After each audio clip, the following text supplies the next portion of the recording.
My name is Barbara Dowds and I'm a psychotherapist in Ireland interested in attachment patterns. How many of us do you think realise how widely our childhood relationships can impact on our adult lives and the lives of those around us? They can affect not just our mental health, as you might expect, but also our physical health and, of course, our capacity for intimate relationships in adulthood. So what I am talking about here are the attachment styles we form with our parents, which are the template for all our future relationships and our future emotional patterns.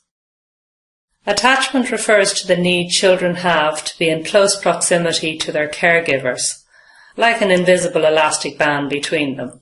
Secure attachment allows a child to play and explore the world in safety. However, about 40% of us are insecurely attached. This can be due to physical abandonment in childhood, but more usually it arises because of the kind of emotional engagement that our parents had with us. We can observe these attachment styles through an experiment called the strange situation. So this looks at what happens to a young child when mother leaves the room and then returns. A securely attached child is upset and stops playing when she leaves the room, but they can be comforted fairly easily and resume playing when she returns. Insecurely attached children, on the other hand, show different patterns of behaviour, in fact 3 distinct patterns. First is the avoidant child, and these children make up about 20% of the population. They appear to pay little attention to mother's departure or her return, but their physiology tells a different story. So if you measure their heart rate, for example, it's faster and it's showing all the signs of alarm and over-arousal. So I'll go back to the cause of this type in a moment, but just to complete the other kinds of insecure attachment. The second type is called ambivalent. This child is upset when mother leaves the room, but when she returns, it's very difficult to comfort the child. The child remains clingy and often angry with the mother. This reaction is generated by inconsistent parenting, so that the child isn't sure whether the parent is emotionally present or not. And sometimes this causes the child to develop a hysterical pattern, in other words, an exaggeration of their feelings. The third type of insecure attachment, the disorganized type, may have a caregiver who's frightening or unpredictable. This means that the child is double bound between needing the parent and also being afraid of them. When mother returns, they may run towards her, but then freeze. Now, to go back to the avoidant type, this is the first kind of insecure attachment I mentioned, the child who appears to ignore mother's departure and her return. These children have parents who are distant, sometimes hostile, and uncomfortable with feelings. They don't really know what to do with them. So one job of parents in the best of circumstances is to differentiate and name feelings. Another is to regulate the feelings, for example, to calm the over-aroused infant.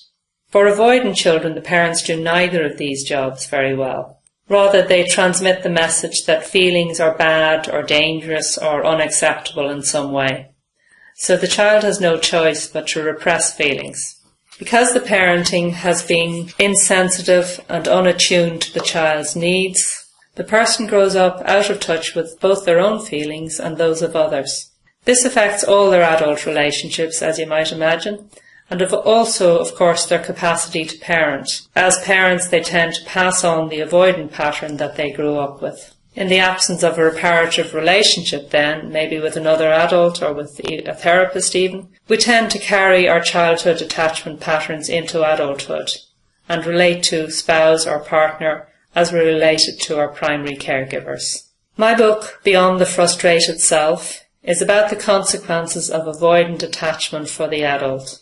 It tells the story of an individual called Brenda who has an avoidant attachment pattern, which is often called dismissing attachment in the adult.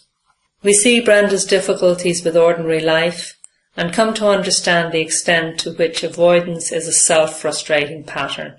That is, Brenda unconsciously is the cause of her own frustration. In relationships, she's a distancer who needs a lot of breathing space and is very stressed by closeness. This makes her frustrating to her partner, who wants more closeness, and also hurtful to him because of her impatience with his feelings. She represses her own feelings and lives very much out of the analytical and logical left brain. This means she's good at abstract thinking, but she's also cut off from the right hemisphere of the brain, of the prefrontal cortex, which is responsible for the unconscious, for feelings, creativity, body awareness, and for emotional tone in communication. So as a consequence, her inner world is arid, repetitive, soulless, and restricted to the narrow focused attention of the left brain. One result of this is that her life is not only experienced, but also remembered in a somewhat abstract form, without the emotionally suffused engagement that Proust, for example, describes so vividly. He was probably an ambivalent type. Because of this, Brenda has a poor autobiographical memory and sometimes feels that she hasn't had a life at all because there's so little there. It feels like lost time, but unlike Proust's Marcel, she cannot retrieve it.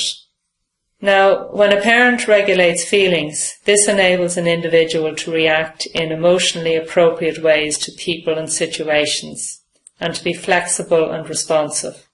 Avoidant individuals, by contrast, tend towards boredom and depression, and in some circumstances anxiety.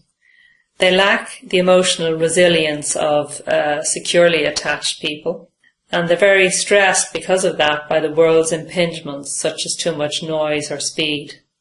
They may also lack good boundaries with others. Such stress is particularly the case for an avoidant who is also an introvert, like the character Brenda in the book. A final thing is that susceptibility to stress damages the immune system, so insecure attachment can impact on physical health as well. The book suggests ways of coping with the individual issues highlighted in each chapter, as well as an overall approach to well-being based on play and finding meaning. It's written for both lay people and professional therapists, and is illustrated by Brenda's existential issues, but also with other case studies and with examples from literature. The book I've been talking about is Beyond the Frustrated Self, written by Barbara Dowds and published by Carnac in London in 2014.